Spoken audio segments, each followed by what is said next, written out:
Hello everyone, आप देख रहे हैं चैनल अमीन इन्फो। एसओएल के थर्ड सेमेस्टर के एग्ज़ाम स्टार्ट हो रहे हैं और इस वीडियो में हम डिस्कस करेंगे बहुत ही इंपॉर्टेंट चीज़ें जो आपको एग्ज़ाम से पहले पता होनी चाहिए। थर्ड सेमेस्टर के साथ साथ अगर आपका कोई फर्स्ट सेमेस्टर का ईआर या इम्प्रूवमेंट का केस है तो वो भी अभी होगा, इसी डेट शीट के अकॉर्डिंग होगा। आपके एडमिट कार्ड में वो सब्जेक्ट शो हो रहा होगा। दूसरी चीज़, ऐसे बच्चे जो फिफ्थ सेमेस्टर में हैं उनका अगर कोई थर्ड सेमेस्टर का या फर्स्ट सेमेस्टर का कोई ईयर का केस है या इम्प्रूवमेंट का केस है तो वो भी इसी डेट शीट के अकॉर्डिंग होगा। तो फिफ्थ सेमेस्टर वाले बच्चों, अगर आपका कोई थर्ड सेमेस्टर का केस है तो वो भी इसी डेट शीट के अकॉर्डिंग होगा। आपके एडमिट कार्ड में आपका सब्जेक्ट और उसकी डेट शो हो रही होगी अगर आपका थर्ड या फर्स्ट सेमेस्टर में कोई ईयर या इम्प्रूवमेंट का केस है। ठीक है जी। दूसरी चीज़, अब हम बात करते हैं थर्ड सेमेस्टर वाले बच्चों की। एडमिट कार्ड आप लोगों के आ गए हैं, ओबीई का रजिस्ट्रेशन आप लोगों का स्टार्ट हो गया है। नंबर एक चीज़, अगर आपका ओबीई का रजिस्ट्रेशन नहीं हो पा रहा है, आपको ओटीपी नहीं आ रहा है, तो आप एक बार जो स्टूडेंट डैशबोर्ड में ब्लू कलर वाला लिंक है वहाँ जाकर अपनी ईमेल आईडी और मोबाइल नंबर एक बार फिर से अपडेट कर दें। उसके बाद रजिस्ट्रेशन ट्राई करें ओबीई का। अगर उसके बाद भी रजिस्ट्रेशन नहीं हो रहा है, ओटीपी नहीं आ रहा है, तो सेकंड थिंग इसकी आप फॉरगेट पासवर्ड करके देखो। फॉरगेट पासवर्ड करके भी ओटीपी नहीं आ रहा है तो इट मीन्स कि आपका टेक्निकल प्रॉब्लम है आपके साथ, आपको एसओएल कैंपस में कांटेक्ट करना होगा। इसका अल्टरनेट तरीका भी मैं आपको अभी थोड़ी देर में इसी वीडियो में बता दूंगा। प्लीज़ वीडियो को लास्ट तक ज़रूर देखें। जिन बच्चों ने थर्ड सेमेस्टर की फ़ीस लेट पे करी थी लेकिन उनके पास फ़ी रिसिप्ट है उनके पास और उनके डैशबोर्ड में एडमिट कार्ड नहीं आ रहा है, उन बच्चों को क्या करना है वो प्लीज़ वीडियो पूरी देखें तो उनको पता चल जाएगा। ठीक है जी। इसके अलावा ऐसे बहुत से बच्चे हैं जिनको एमआईएल सब्जेक्ट में जो इंग्लिश वाला सब्जेक्ट है, मिलना इंग्लिश ए चाहिए था लेकिन मिल इंग्लिश बी गया। सिमिलरली अगर किसी बच्चे को इंग्लिश बी मिलना चाहिए था तो उसको इंग्लिश सी मिल गया, यानी प्रोफिशिएंसी मिल गया। तो इसका क्या सॉल्यूशन है? सबसे पहली चीज़, इंग्लिश वाले सब्जेक्ट की पहले हम बात कर लेते हैं। देखो, तो नॉर्मल चीज़ें होती हैं, आपने फर्स्ट ईयर में अपने मार्क्स के अकॉर्डिंग इंग्लिश पढ़ी होगी। अगर 80 से ज़्यादा मार्क्स क्लास 12 इंग्लिश में थे तो आपने लैंग्वेज थ्रू लिटरेचर पढ़ी होगी। 80 से कम 60 से ज़्यादा थे तो आपने इंग्लिश बी यानी कि फ्लुएंसी पढ़ी होगी और 60 से कम थे तो इंग्लिश प्रोफिशिएंसी पढ़ी होगी। तो यही मार्क्स को फॉलो अप करते हुए आप थर्ड सेमेस्टर में भी इंग्लिश का सब्जेक्ट पढ़ोगे। लेकिन दिक्कत यह है कि एडमिट कार्ड में बच्चों को गलत सब्जेक्ट अलॉट कर दिया गया है, काफ़ी बच्चों को।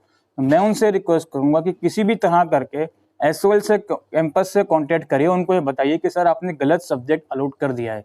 मेरा अभी भी इस वीडियो में भी मैं आपसे यही बात कहूँगा कि आप लोगों को इंग्लिश का एग्ज़ाम अपने फर्स्ट ईयर के अकॉर्डिंग ही देना है, यानी कि जो फर्स्ट ईयर में आपने सब्जेक्ट पढ़ा है उसी का सेकेंड पार्ट आप पढ़ोगे। अगर एडमिट कार्ड में सब्जेक्ट दूसरा शो हो रहा है तो मेरे अकॉर्डिंग अभी भी वो एडमिट कार्ड में ही गलती है। एडमिट कार्ड में एक ईमेल आईडी दी होती है, उस ईमेल आईडी पर आप सेंड कर दो अपनी ग्रीवेंसेस कि सर ऐसी ऐसी बात है, मेरे इंग्लिश में इतने मार्क्स थे लेकिन मुझे ये सब्जेक्ट अलॉट हो गया, तो ये गलत सब्जेक्ट अलॉट क्यों करा गया मुझे। आपकी स्क्रीन पर एक नंबर दिख रहा होगा, इस नंबर पे कांटेक्ट करिए या फिर एसओएल में चैट बॉक्स का जो ऑप्शन है वेबसाइट पर वहाँ से कांटेक्ट करिए। लेकिन मेरा अभी भी मानना यही है कि आप लोगों को इंग्लिश सब्जेक्ट का जो एग्ज़ाम है वो अपने मार्क्स के अकॉर्डिंग ही देना है। जो फर्स्ट ईयर में आपने पढ़ी है उसी का सेकंड पार्ट आपको देना है। ठीक है, मेरा अभी भी यही राय है। दूसरी चीज़ पे हम आते हैं, जिन बच्चों का एडमिट कार्ड नहीं आया है और उनके पास फ़ी रिसिप्ट है थर्ड सेमेस्टर की, अब चूंकि एडमिट कार्ड नहीं आया है, वो ओबीई का रजिस्ट्रेशन नहीं कर पा रहे हैं, तो इसका सॉल्यूशन ये है कि आप लोग ईमेल के थ्रू अपनी आंसर शीट सबमिट कर देना। सुबह वाला पेपर है तो ईमेल 2:30 से 3 के बीच होगा, शाम वाला पेपर है तो ईमेल 7:30 से 8 के बीच होगा। ना इससे पहले ईमेल करना है ना इसके बाद करना है, इसी टाइम फ्रेम को फॉलो अप करते हुए आप लोगों को ईमेल करना है। तीसरी चीज़, जब आपका एग्ज़ाम होगा, ये चीज़ सभी बच्चों के लिए है, जिस दिन भी आपका पेपर होगा आप ओबी रजिस्ट्रेशन लॉगिन करोगे। अगर आपका क्वेश्चन पेपर वहाँ पर नहीं आता है या फिर अगर ओबी रजिस्ट्रेशन वाला पोर्टल नहीं खुलता है तो एसओएल की वेबसाइट पर ओबी क्वेश्चन पेपर करके अलग से लिंक आया हुआ है, उस लिंक पे जाकर आप क्वेश्चन पेपर डाउनलोड करोगे। बहुत से बच्चे क्या करते हैं, आधे आधे पौन एक एक घंटे तक पोर्टल को लॉगिन करते रहते हैं, वो लॉगिन होता नहीं है और उसकी वजह से वो क्वेश्चन पेपर डाउनलोड नहीं होते। लेकिन जो एसओएल की मेन वेबसाइट पर क्वेश्चन पेपर को डाउनलोड करने का लिंक है, उस लिंक पर 10 से 15 मिनट के अंदर क्वेश्चन पेपर आ जाता है। तो प्लीज़ मैं आपसे रिक्वेस्ट करूंगा कि जिस भी दिन जिस भी टाइम आपका पेपर है, पोर्टल पर क्वेश्चन पेपर आ जाता है तो अच्छी बात है, अगर नहीं आता तो आप मेन वेबसाइट से क्वेश्चन पेपर को डाउनलोड करिए और उसको अटेम्प्ट करना शुरू कर दीजिए। ठीक है जी, ये चीज़ अपने दिमाग में बैठा लीजिए, बिकॉज एग्ज़ाम वाले दिन काफ़ी बच्चे बिल्कुल परेशान हो जाते हैं कि सर मेरे पोर्टल में क्वेश्चन पेपर नहीं आ रहा या मेरा पोर्टल चल नहीं रहा। तो आपको जब अल्टरनेट तरीका बताया जाता है गाइडलाइंस में भी और हर एक वीडियोस में भी, तो आप लोग उसको समझा करिए। एसओएल की वेबसाइट पर जो लिंक है, उस लिंक से क्वेश्चन पेपर को आप लोग डाउनलोड करोगे। इन केस अगर आपका पोर्टल एग्ज़ाम टाइम पर नहीं चलता है या फिर एग्ज़ाम टाइम पर आपके पोर्टल के अंदर क्वेश्चन पेपर नहीं आता है तो। ठीक है जी। और इसके अलावा अब एग्ज़ाम की टाइमिंग को भी ठीक से समझ लीजिए।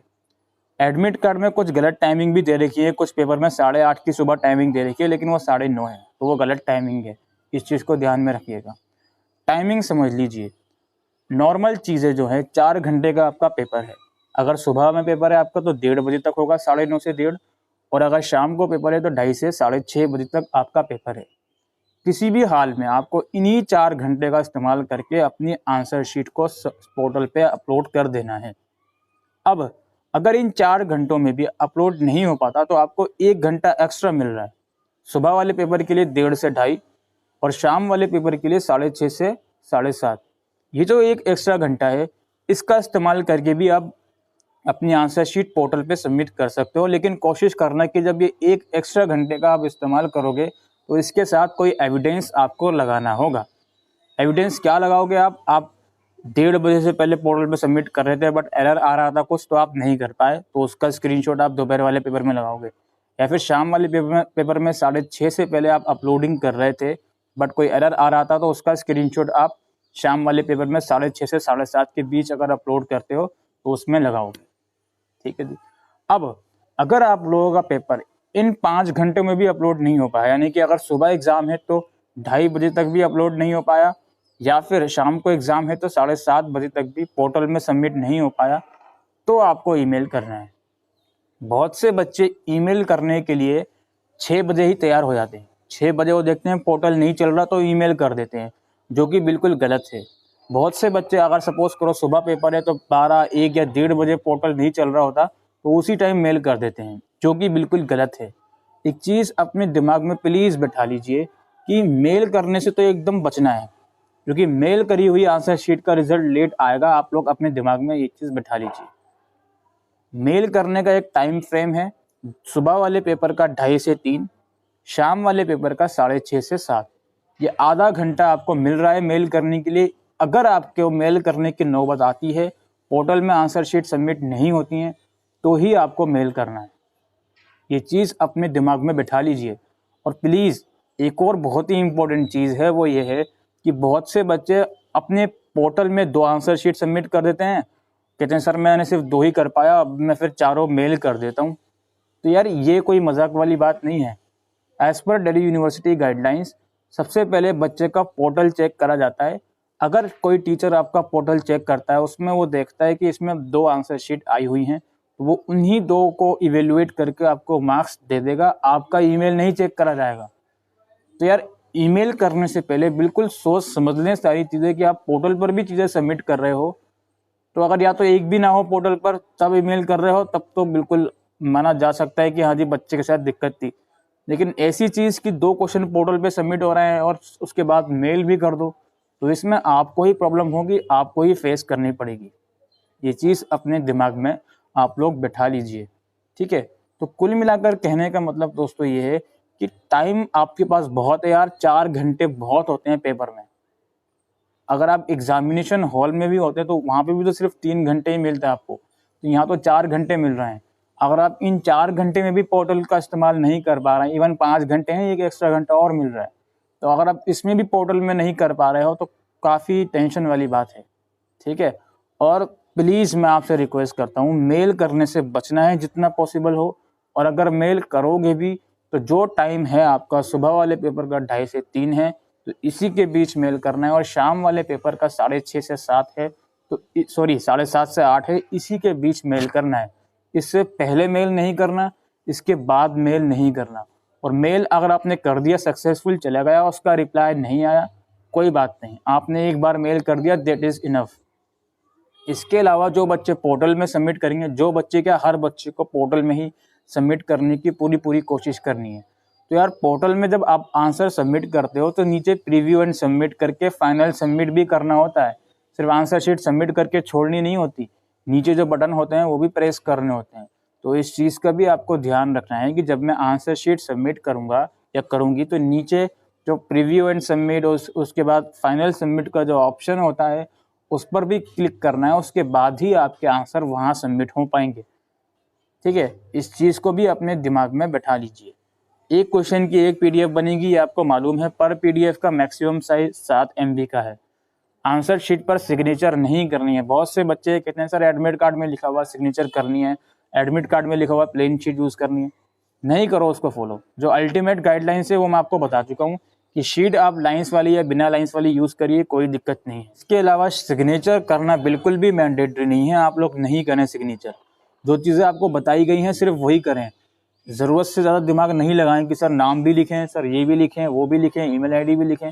नहीं जी, जो चीज़ें आपको बताई गई हैं सिर्फ वो लिखो, इसके अलावा और कुछ नहीं लिखो, तो आप सही रहोगे। बिकॉज एग्ज़ाम शीट पर फालतू की चीज़ें लिख के उसको भर देना वो बिल्कुल ठीक नहीं है। जितना खाली हो सके सीट, उतना टीचर को आसानी रहती है पेपर चेक करने में। सिर्फ जो चीज़ें आपको बताई गई हैं वो हर क्वेश्चन की फर्स्ट पेज पर लिखनी है और बाकी के शीट्स पर जो चीज़ें आपको बताई गई हैं वो लिखनी है। इसके अलावा कोई और चीज़ अपनी शीट पर नहीं लिखिएगा। ठीक है जी। और मैं दोबारा रिपीट करता हूँ, जब आपका पेपर शुरू होगा तो प्लीज़ पोर्टल अगर नहीं चलता है तो मेन वेबसाइट ज़रूर से चेक कर लीजिएगा। ईमेल आईडी वाली जो बात जो मैंने कही, जो टाइम फ्रेम आपको फॉलो करना है ईमेल आईडी पे अगर आप सेंड कर रहे हो, तो वो ईमेल आईडीज़ भी एसओएल की वेबसाइट पर अवेलेबल हो चुकी हैं। आपको दिख रहा होगा यहाँ पे स्क्रीनशॉट, या फिर आप वेबसाइट से भी डाउनलोड कर सकते हो। लिंक आपको डिस्क्रिप्शन बॉक्स में देखने को मिल जाएगा, वहाँ से भी आप उसको डाउनलोड कर सकते हो। और ऐसे बच्चे जिन्होंने बहुत ही कोशिश के बाद भी उनका ओबीई का रजिस्ट्रेशन नहीं हो रहा है, तो मैं उनसे दोबारा कहूँगा कि आप ईमेल के थ्रू अपना पेपर दीजिएगा। इसके अलावा कोई ऑप्शन नहीं है। अगर आप कैंपस जा सकते हो, वहाँ जाकर रजिस्ट्रेशन करवा सकते हो तो it is very good. Otherwise नहीं जा सकते कैंपस, तो आप लोग ईमेल के थ्रू ही अपनी आंसर शीट सेंड करोगे और जो टाइम फ्रेम है उसी टाइम फ्रेम में ईमेल करोगे। और जिन बच्चों का एडमिट कार्ड अभी तक नहीं आया है लेकिन फी रिसिप्ट उनके पास है, तो वो लोग भी ईमेल के थ्रू ही अपनी आंसर शीट सेंड करेंगे। बिकॉज आप लोगों ने ओबीई का रजिस्ट्रेशन नहीं करा होगा, बिकॉज अभी आपका एडमिट कार्ड ही नहीं आया है। हो सकता है आपका एडमिट कार्ड शाम तक आ जाए, तो वेट कर लीजिएगा, या कल सुबह तक आ जाए।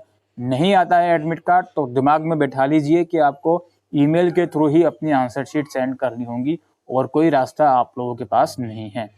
ठीक है, तो ये कुछ इंपॉर्टेंट चीज़ें थी जो मैं डिस्कस करने चाहता था इस वीडियो में। आई होप ये वीडियो आपको यूज़फुल लगी हो, तो वीडियो को शेयर करिएगा और चैनल को सब्सक्राइब करिएगा। Thank you.